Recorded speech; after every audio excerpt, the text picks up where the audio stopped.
Your brain exists to protect you, but most of the time, without you realizing it, it also sits at the center of the things that make your life harder, the things you postpone, the way you talk to yourself, that sense of unease you feel, even when there seems to be no reason for it.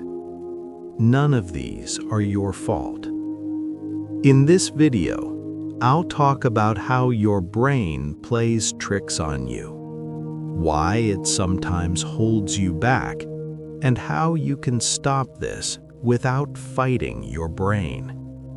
Right now, you don't need to do anything. Just listen, because awareness is where change begins. If you opened this video right now, you probably feel like something isn't quite right, but you can't fully explain what it is. Because some problems don't shout. They are quiet. They work slowly, and without being noticed, they turn into habits. In this video, I will talk about 12 mental habits that most people consider normal. But over time, they slowly drain your energy, your motivation, and your connection to life. Not because bad people have them, but because intelligent, thoughtful, sensitive people do this to themselves. Maybe right now you just want to listen. Maybe you want to fall asleep. Or maybe you want to let your mind quiet down for a while. This video is not here to fix you, and certainly not to blame you. It is only here to help you notice. If you keep listening, you may notice something small but important about yourself. There is no rush. You are not going anywhere. Just listen. And slowly notice how your mind may be sabotaging you. Section 1. Confusing procrastination with waiting to be ready. This habit is usually the first one people don't notice in themselves, because procrastination is usually described as laziness. But what we are talking about here is not laziness. What we are talking about is waiting to be ready. Many people never start things in their lives. A conversation, a change, a decision. And because they don't start, they don't blame themselves. Instead, they offer themselves a reasonable explanation. Now is not the right time. I need to get myself together first. I just need to be a little more ready. These sentences sound like maturity. They sound like patience. Sometimes they even sound like wisdom. But when the mind starts to like these sentences, it begins to repeat them. And without being noticed, procrastination stops being a behavior and becomes an identity. You no longer just postpone things. You begin to think of yourself as someone who is not enough. Quietly, the mind teaches itself this message: I am not enough yet. Just a little more information, a little more motivation, a little more courage, a little more calm. And this a little more never actually arrives, because being ready is not a place the mind wants to reach. It is a place the mind wants to stay. Thinking you are not ready delays responsibility, protects you from risk, prevents disappointment for now. But there is a cost. For everything you don't start, the mind leaves you a small message. See, you couldn't do it again. This message doesn't come loudly. It doesn't feel like an accusation. But slowly, it wears down your confidence. After a while, what you were postponing no longer matters. What remains is only this feeling: I am not someone who starts. People often label themselves at this point as undisciplined, unmotivated, or indecisive. But most of the time, that is not the real problem. The real issue is that the mind has built a false connection between starting and being ready. Because in real life, most people who start are not ready. They simply started. But the mind doesn't want to see this, because starting means losing some control, and the mind, because it loves control, clings to the idea of being ready. When this habit continues for a long time, you don't even say to yourself, "I'm procrastinating." Instead, you say, "Life is a bit chaotic right now. This isn't a good period. I just need a little more time." And these sentences can stay exactly the same for years. From the outside, everything looks normal, but inside, unfinished lives begin to pile up. That is why this habit is quiet, innocent, and very common. If while listening to this video, something you've been postponing came to mind, this is not a sign. It's just awareness. This video is not here to force you to start, and it's not here to tell you to stop waiting to be ready. It is only here to help you notice this. Sometimes the mind doesn't protect you, it keeps you waiting. And waiting is not always as safe as we think. The next habit is about a way of thinking that many people see as strength, but that slowly exhausts the mind. Section 2. Silent self-talk that constantly puts you down. This habit is one of the hardest to notice because it has no sound. No one hears it, but its impact is large. People talk to themselves throughout the day. This is normal. It is even a sign that the mind is working. But some people, without even realizing it, repeat the same sentences over and over again. I won't be able to do this again. No one expects this from me anyway. This always happens. These sentences are not spoken out loud. They pass like brief thoughts. But the mind records everything it hears as if it were true. The problem here is not having negative thoughts. Everyone thinks negatively from time to time. The real problem is that the inner voice works in only one direction. When the mind constantly whispers the worst-case scenario, it thinks it is doing this to protect you. It thinks it is keeping you safe. If I lower expectations, disappointment will hurt less. But this strategy creates a very different effect over time. When the mind is trained to look for danger, it finds it everywhere. In a glance, in a sentence, in a moment of silence. And eventually, this happens. Before anything has even occurred, the mind has already declared the outcome.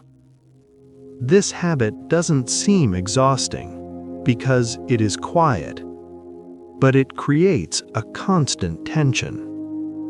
Without noticing, a person begins to live in a defensive position. Let me not be misunderstood. Let me not appear insufficient. Let me not disappoint. and this constant defense consumes energy. After a while, even without anything bad happening, a person feels tired, because the mind is rehearsing negative scenarios. The hardest part is this: people believe this inner voice is their own voice, but it is a habit, a learned way of thinking. In many cases, this voice once served a purpose. Maybe it protected you from criticism. Maybe it lowered other people's expectations. Maybe it helped you feel less disappointed. But today, the same voice does not move you forward. It only keeps you where you are. When the mind speaks negatively all the time, it teaches one quiet belief: I am not reliable. And slowly, a person begins to accept this belief about themselves. At this point, people often start seeking validation from outside. A look, a message, a reaction. Because the inner voice is no longer supportive, it only criticizes. And this makes a person more dependent on what others think. This habit is not described here as something you must fix. This video is not meant to silence your inner voice. It is only here to help you notice it. Because when a thought is heard, it begins to lose its power. When you don't argue with it, when you don't try to silence it, it slowly loosens. And you step slightly away from that thought. This may be a path your mind has used for years, but it is not the only path. The next habit is about a way of thinking many people use to define themselves, without realizing how much it quietly narrows their lives. Section 3. Confusing fatigue with a part of your identity. This habit often begins with the quietest sentences people use to describe themselves without realizing it. I'm always tired. When you first hear it, it sounds realistic. Life is busy, the mind is full, days come one after another. But as this sentence is repeated, it stops describing a temporary state and turns into an identity. You are no longer tired. You begin to think of yourself as a tired person. The danger here is not that the body gets tired. It begins when the mind normalizes exhaustion, because the mind does not question what it accepts as normal. Over time, a person stops noticing when they need to rest, when they need to pause, when they need to slow down.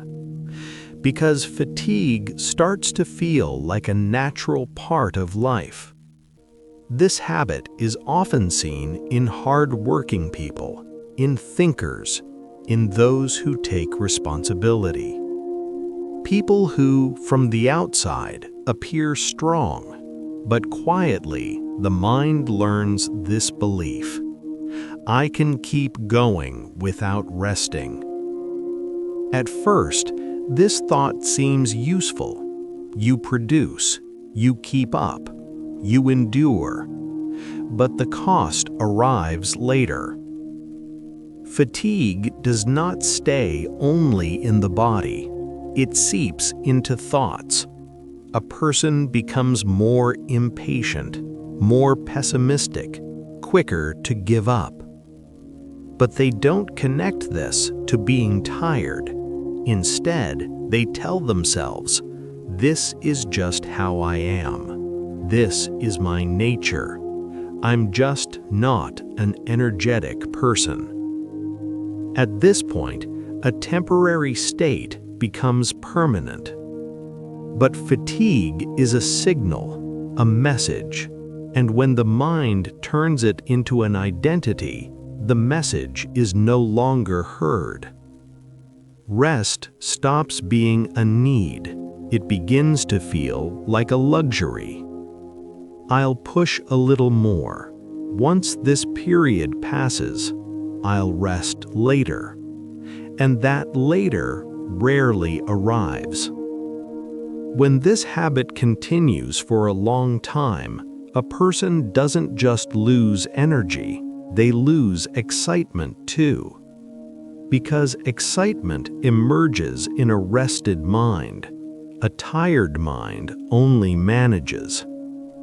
That's why some people continue living their lives without truly feeling them. Everything gets done, but nothing is fully experienced. If while listening to this video you thought, "I'm always tired too," this is not a diagnosis. It's an awareness. This video is not telling you to work less. It's not telling you to rest more.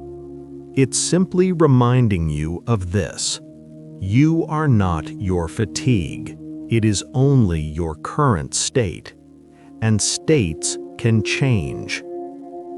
The next habit is about a way of thinking many people see as strength, but that quietly keeps the mind stuck in the same place. Section 4. Confusing overthinking with control. This habit is one of the most common traps intelligent people fall into. Because thinking is often associated with being strong, with being smart, with being prepared. But what we are talking about here is not thinking. It is staying inside the same thought. For many people, when a topic starts looping in the mind, they feel this: I need to figure this out. And the mind continues to think in order to solve it. But after a certain point, the thought does not move forward, it only circles. The same questions, the same possibilities, the same sentences. The mind calls this control because there is movement, there is no silence, but there is no progress. When the mind repeats the same thought, it creates this feeling, I'm doing something, when in reality, it is often just keeping itself busy. This habit appears most clearly when trying to fall asleep. The lights go off, the outside world becomes quiet, and the mind begins to speak. What if this happens? Why did I say it that way? I should have done this differently. The mind tries to carry the past and the future at the same time. That is why it gets tired. But people rarely connect this exhaustion to thinking. I'm just someone who thinks a lot. My mind never stops. These sentences sound like descriptions, but they are actually the names of a habit. Because thinking does not always need to be active. Some thoughts cannot be solved. Some only want to be accepted. But the mind, because it loves control, struggles to accept this. To stop thinking feels dangerous to the mind. What if I miss something? What if I'm not prepared? And this fear keeps the thought going. But it is important to notice this. Not every time the mind thinks is it protecting you. Sometimes it is simply repeating a familiar path.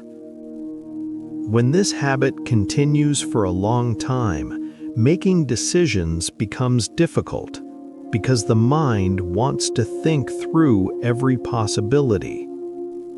But life does not wait for all possibilities, and the things a person tries to control by thinking, they often lose by living. That is why some people think a lot but move very little. This is not a problem of intelligence, it is a mental loop. If while listening to this video, a thought that keeps returning comes to mind, do not try to stop it. This video is not here to silence the mind. It is only here to help you notice this. Not every thought deserves your attention. Some of them just want to pass. Section 5. Waiting for everything to be fixed before allowing yourself to be happy. This habit, at first, looks like hope, but over time, it becomes one of the most exhausting kinds of waiting. Many people think of happiness as a final destination. Once these problems are solved, once I feel a bit more relaxed, once life settles down, and the mind ties happiness to these conditions. This approach seems reasonable. Life is difficult. Problems are real. But what actually happens is this. The mind learns to postpone happiness. Being happy stops being something that can happen now. It gets pushed into the future, and that future never fully arrives. Because while one thing improves, something else falls apart. While one goal is reached, a new one appears. The mind doesn't question this cycle. It simply repeats, just endure a little longer. At first, this endurance feels strong. A person believes they are being resilient. But over time, this waiting dulls emotions. People begin to blame themselves for not feeling happy. Maybe I'm not grateful enough. Maybe I'm not positive enough. But these are not the real problem. The real problem is that happiness is constantly postponed. This habit is especially common in people who think a lot, because the mind considers it risky to relax before everything is in order. What if I celebrate too early? What if it hurts more later? And this fear tries to control happiness. But happiness is not something that can be controlled. When it is tied to conditions, it becomes fragile. Without realizing it, a person begins to live life as something to be endured. Days pass, tasks are completed, but there is no enjoyment. And at some point, this thought appears. Why can't I feel joy like I used to? The answer to this question is usually not where we think it is, because joy doesn't disappear. It is simply postponed. This video is not here to tell you to be happy. It is only here to help you notice this. Happiness is not a reward that arrives once everything is fixed. Sometimes, even when nothing is fully resolved, it arrives as a brief moment. And those moments are often missed by people who are waiting. If while listening to this video, you thought, I'm always waiting for things to get better, this is not criticism. It's a sign of something the mind has learned. And learned patterns, when noticed, can slowly change. Section 6. Constantly negotiating with yourself. This habit begins quietly, without being noticed, but slowly erodes your trust in yourself. Negotiation usually happens between two people, but the negotiation we're talking about here is an agreement the mind makes with itself. If I don't do it today, I'll definitely do it tomorrow. I'll rest now and make up for it later. Once I have a little more time, I'll start. These sentences are not harsh. They carry no threat. They're gentle. And that is why they are dangerous.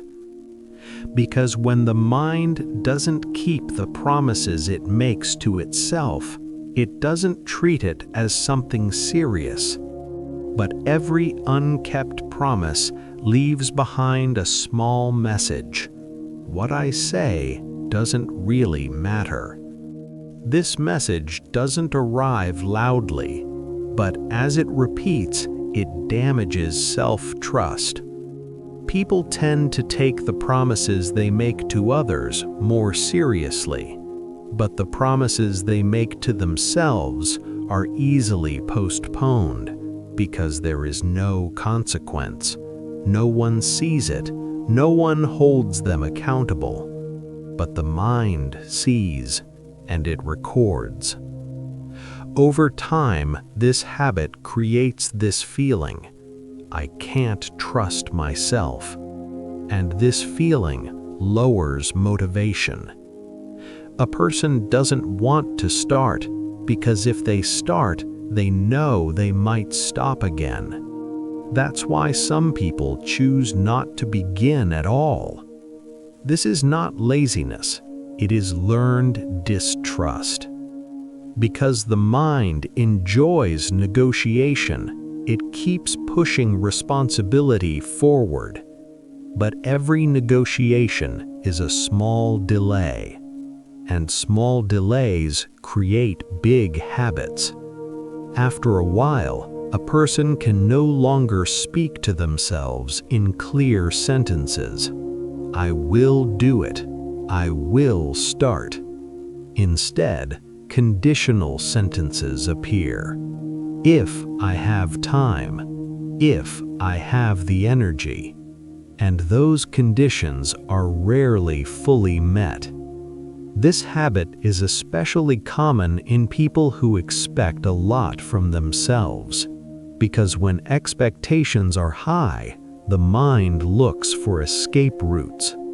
Negotiation is the most gentle form of escape, but it has a cost. A person stops taking themselves seriously. This video is not telling you to be disciplined. It's not telling you to force yourself. It's only here to help you notice this. Every negotiation you make with yourself shapes the relationship you have with yourself. And that relationship is far more important than we often realize. If, while listening to this video, a negotiation you've made with yourself comes to mind, don't try to cancel it, just notice it. Noticing reduces the power of the negotiation. The next habit is about how people continue living with a version of themselves that belongs to the past. Section 7. Still arguing with a past version of yourself. This habit is one of the heaviest burdens many people carry without realizing it. The past is over, but for the mind, it isn't always. Many people continue with their lives while replaying an old scene again and again in their mind. a sentence, a decision, a moment, and the mind stays there. I wish I hadn't said that. I wish I had acted differently. If only it had been that way. These sentences seem like thoughts, but they are actually arguments. The mind keeps talking to a version of you that no longer exists. There is no winner in this argument because the past cannot respond. But the mind, when it gets no answer, talks even more. This habit is especially common in people who assign a lot of meaning to their mistakes, because while the mind tries to fix errors, it gets stuck in time. But the past cannot be fixed, it can only be understood. When this goes unnoticed, a person lives the present incompletely, because part of the mind is always behind. Something happening now triggers an old memory, and the mind disconnects from the present moment. That's why some people repeat the same mistake, because while the mind is busy with the past, it cannot fully arrive in the present. This habit creates exhaustion, but this exhaustion is not physical. It is a fatigue that exists between time periods. A person tries to carry both the past and the present at the same time, and that weight is heavy. After a while, a person realizes they haven't forgiven themselves. But most of the time, the issue is not forgiveness. The issue is being unable to end the argument. The mind wants the past version of you to act with the knowledge you have now, but that is impossible. The past version of you did the best they could with the knowledge they had. When this habit continues for a long time, a person constantly feels inadequate. I always do things wrong. I'm always too late. But these thoughts are not about who you are now. They are reflections of a mind stuck in the past. This video is not telling you to forget the past. It's not telling you to deny it. It's only here to help you notice this. The past version of you is not the enemy of who you are now. It is simply a version of you with less information. If, while listening to this video, a memory that often loops in your mind appears, don't try to solve it. Just notice it and allow it to pass. The next habit is about a very common but very exhausting mental mistake: believing that other people are constantly thinking about you. Section 8. Assuming everyone thinks about you as much as you do. This habit is one of the quietest sources of social anxiety. A person lives inside their own mind, so it's easy to assume others think in the same way. Did they notice me? Did I come across the wrong way? What did they think when I said that? These questions appear automatically in the mind, and most of the time they are accepted as reality. But something important is often missed. People think about themselves just as much as they think about you. Everyone's mind is busy with their own inner voice. But the mind doesn't want to see this, because believing that others are watching you can feel like control. if I'm more careful, if I behave the right way. But this sense of control also creates a heavy burden. A person begins to live as if every move is being observed. This habit is especially common in sensitive and highly aware people.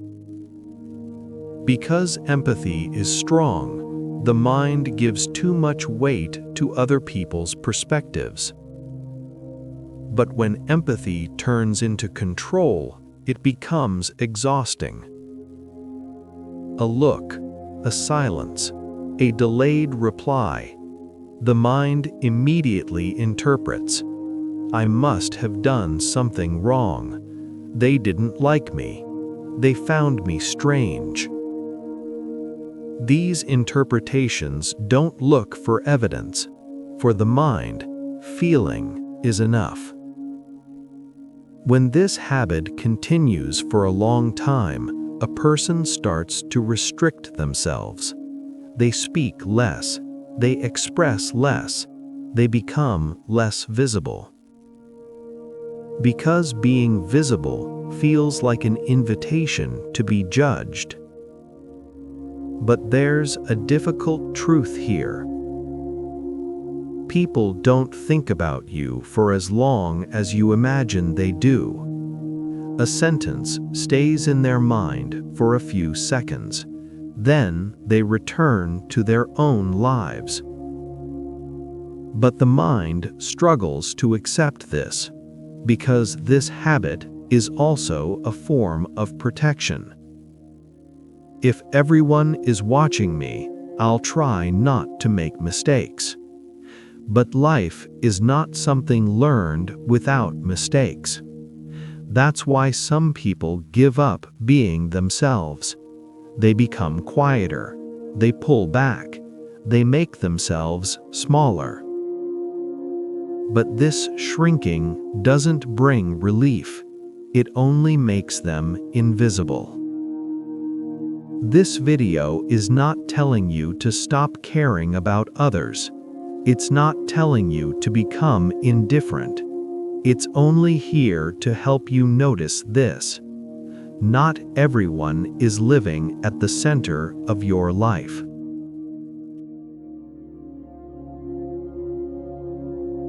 Section 9.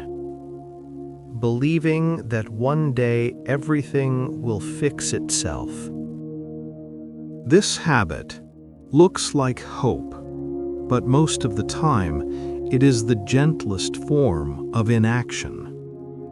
Many people don't change certain things in their lives, but they don't blame themselves for it, because in their mind there is a soft sentence.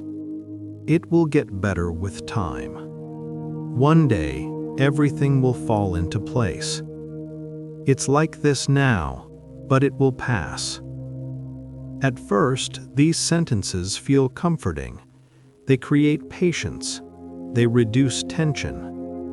But when the mind enjoys this comfort, it holds on to it. And without being noticed, waiting turns into a strategy. This habit is especially common in people who have been through a lot, because in the past, some things really did get better with time. But the mind assumes every situation is the same. Yet some things do not fix themselves. They stay exactly as they are unless they are touched. The mind doesn't want to see this, because taking action means uncertainty. Waiting feels familiar. Maybe I shouldn't interfere right now. I'll observe a little longer. And days, weeks, years pass. Without realizing it, a person lives their life in suspension. They are not completely unhappy, but not truly well either. A sense of being stuck in between appears. This habit creates exhaustion, but this exhaustion comes from doing nothing. Even while waiting, the mind keeps working. When will it get better? When will it change? And as these questions remain unanswered, they drain the mind. At some point, even hope becomes heavy, because hope is nourished by movement, not by waiting alone. That's why some people say they are hopeful, but deep inside, they are worn out. This video is not telling you to stop hoping. It's only here to help you notice this. Sometimes, hope can be a cover used to avoid taking action. And this awareness doesn't harden a person. On the contrary, it softens them. Because now you begin to tell the difference between waiting and touching what needs attention. If, while listening to this video, you thought, "I always say it will get better with time," this is not identifying a mistake. It's simply how the mind has learned to protect itself. And protective patterns, when they are noticed, slowly change. The next habit is about a belief related to rest, one that is very common yet deeply exhausting.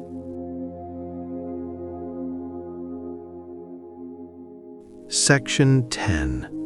Believing that rest must be earned. This habit is one of the heaviest beliefs many people carry without realizing it. For many people, rest is not seen as a need, but as a reward. Let me finish a little more work. I'll just take care of this too. I'll rest later. These sentences feel familiar. They often even sound responsible. But when the mind attaches conditions to rest, it begins to ignore both the body and the inner world. Rest starts to feel like something that can only be allowed after being exhausted enough. This habit is especially common in people who expect a lot from themselves, because the mind measures worth through productivity. What did I do? What did I achieve? And these questions stand in the way of rest. But rest is not a luxury that comes after success. It is a requirement for sustainability. The mind struggles to accept this, because stopping often brings guilt. Even while resting, a person can't fully relax. I should be doing something right now. I'm wasting time. And these thoughts cancel out rest. The body lies down. The mind keeps working. When this habit continues for a long time, a person never truly rests, because the mind doesn't allow it. At some point, fatigue becomes chronic, but the person begins to see it as a normal part of life. Everyone is like this. Resting is hard in this era. These sentences comfort the mind, but exhaust the body. Delaying rest is not just a loss of energy, emotions also grow dull. A person feels less excitement, burns out faster.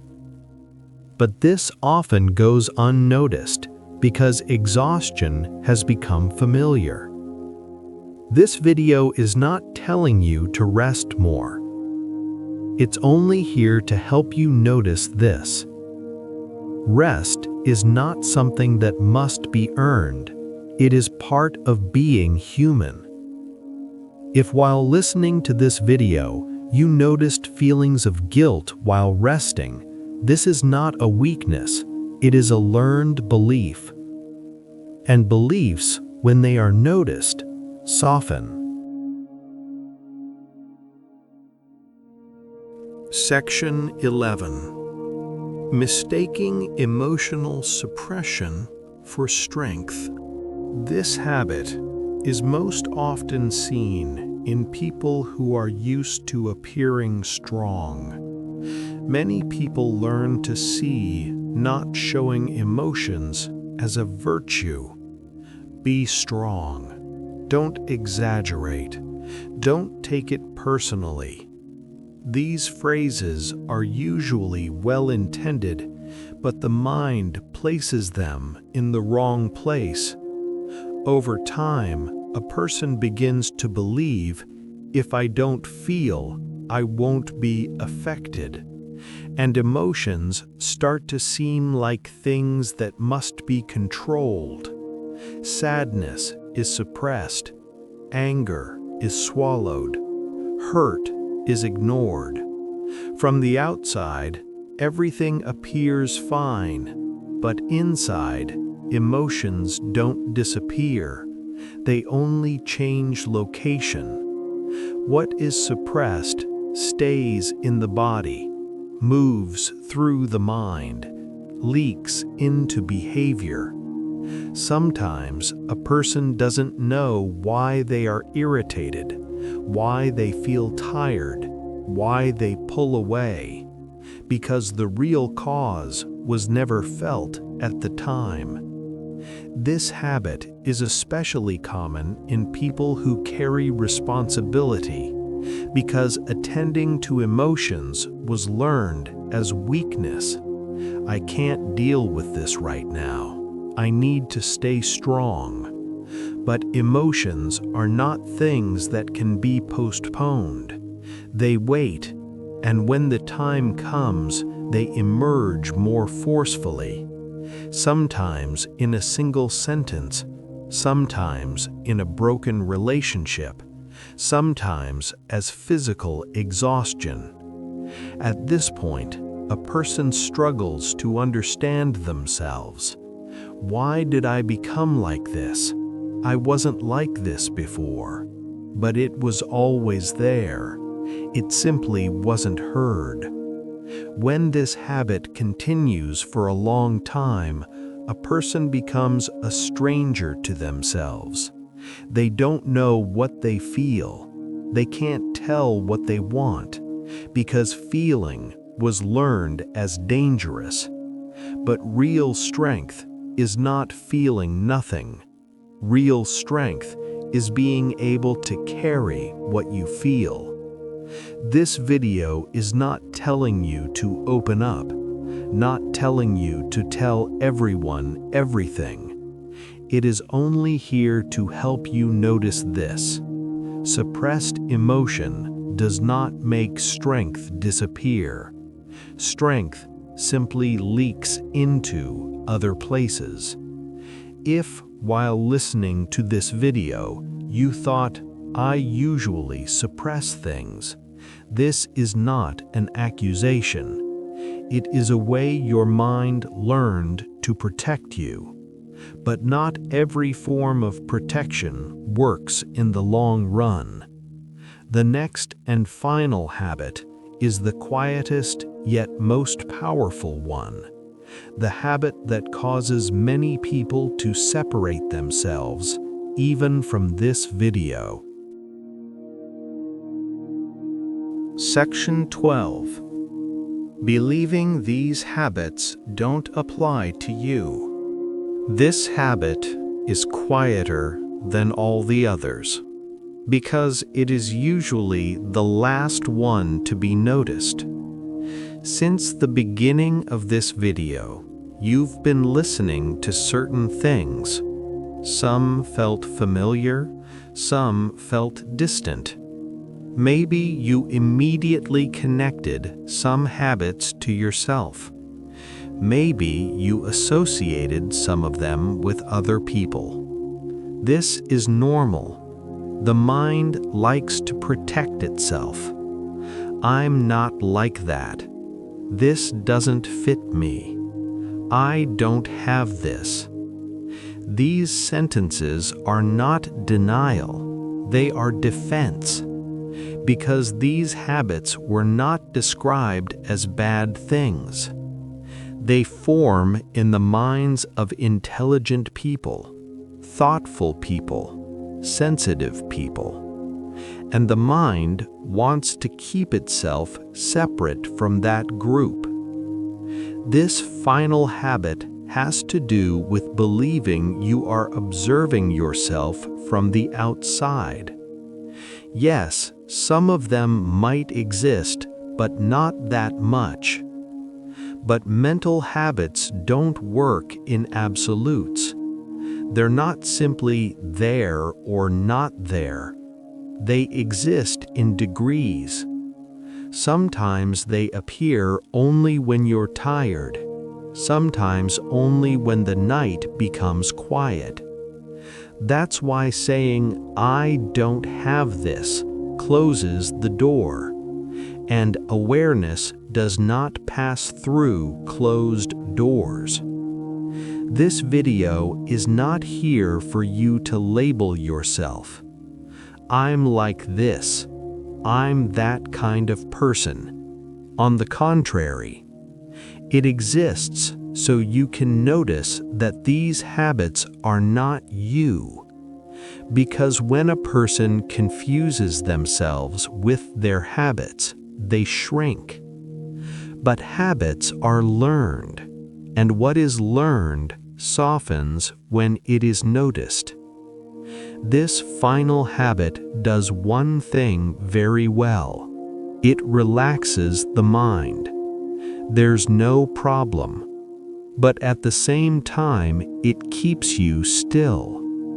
Because what you don't notice doesn't change. If, while listening to this video, there was a moment when you thought, "These don't apply to me," that moment is valuable, because the mind wants to stop exactly there. But this video is not here to push the mind. It's only here to open a small space. What if they exist, even just a little? This question is not an accusation, it's an invitation. At the end of this video, there is nothing you need to do. You don't need to take notes. You don't need to decide anything. You don't need to change. It's enough to simply know this: noticing comes before changing. And sometimes even noticing is powerful enough. If, while listening now, your mind has slowed down a little, if you felt something without needing to name it, then this video has done what it needed to do. There's no rush. Everything is exactly where it needs to be. Now, you can rest. I don't have to figure everything out right now. My mind sometimes speaks out of habit. My thoughts are not me. I can notice without blaming myself. Slowing down is safe. I don't have to wait. Being ready is not a requirement. Small awareness is enough. My mind can rest. Rest is my right. I can speak to myself more gently. My inner voice can change. The past doesn't have to control my present. I don't need to respond to every thought. Who I am right now is enough. I can notice instead of forcing. Feelings are temporary. Feeling is not dangerous. I can give myself space. I am safe right now. My mind can become quiet. I don't have to control everything. People don't think about me as much as I think they do. Waiting is sometimes just a habit. Change can be slow. The promises I make to myself matter. I don't need permission to rest. Thoughts can come and go. Everything doesn't have to happen now. I don't have to carry everything. Tiredness is not my identity. Everything I feel will pass. I can exist without pushing myself. I am safe in silence. The tension inside me can soften. I can be kind to myself.